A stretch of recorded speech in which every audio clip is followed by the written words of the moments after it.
Chapter 1. The Eye of the Storm. The first drops began to fall just as Emma Wright stepped off the last bus of the day. The remote mountain lodge, Ashwood, loomed above her like a ghostly sentinel, its lights flickering ominously in the gathering darkness. A petite, athletic woman with short, spiky brown hair and piercing green eyes. Emma had been running for weeks, fleeing a life she no longer recognized. She trudged up the winding path, her backpack slung over one shoulder, the weight of her secrets threatening to crush her at every step.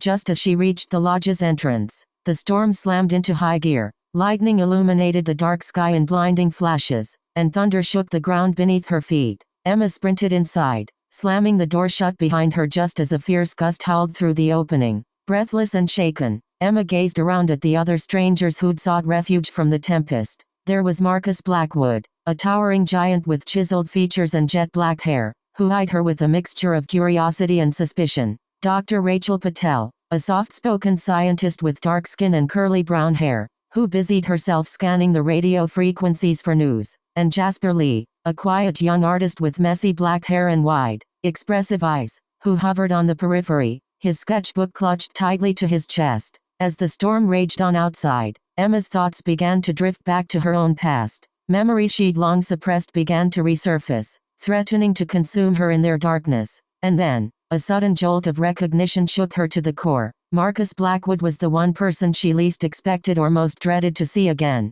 Chapter 2. Secrets in the Dark. As night descended on Ashwood, the group huddled around a roaring fire, their faces illuminated only by flickering shadows. Emma's heart still reeled from the revelation that Marcus was here. How did he end up at this isolated lodge? What had brought him to this place? But whenever she tried to broach the subject, he deflected her questions with an enigmatic smile. Meanwhile, Rachel busied herself concocting a makeshift first aid kit using whatever supplies Ashwood's emergency stash provided. Jasper retreated further into his sketchbook, capturing the chaos of the storm on paper while struggling to maintain his usually optimistic demeanor. As the hours dragged by, tensions rose like the tempest itself.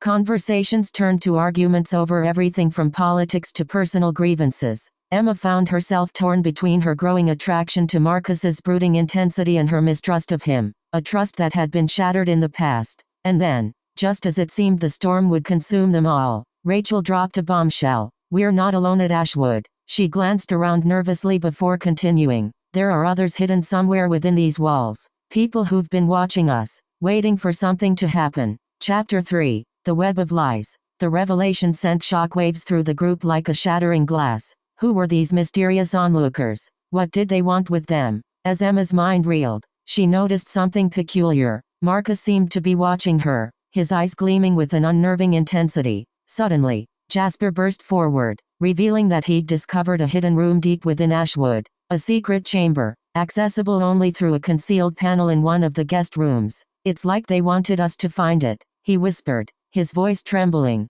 Rachel led them into the cramped space, where an array of surveillance equipment and cryptic messages scrawled across white boards seemed to confirm their worst fears. They were trapped, not just by the storm but by a complex web of deceit spun around them. But as they began to sift through the evidence, Emma started to feel a creeping sense of unease. Something didn't add up, and then it hit her. Marcus wasn't here by chance. He was part of this sinister game. Chapter 4. The Revelation. As the storm finally began to subside, Emma confronted Marcus about his true identity and purpose at Ashwood. He stood firm against her accusations, but a flicker in his eyes betrayed him, a glimmer of guilt that left Emma reeling. She recalled their past, how they'd been close friends until something drove them apart, a lie he'd told, a secret he kept, the wound still festering within her like an open sore. But now, with the truth hanging in the balance, she had to choose between confronting him and risking everything or protecting herself and walking away. As they stood there, locked in a battle of wills,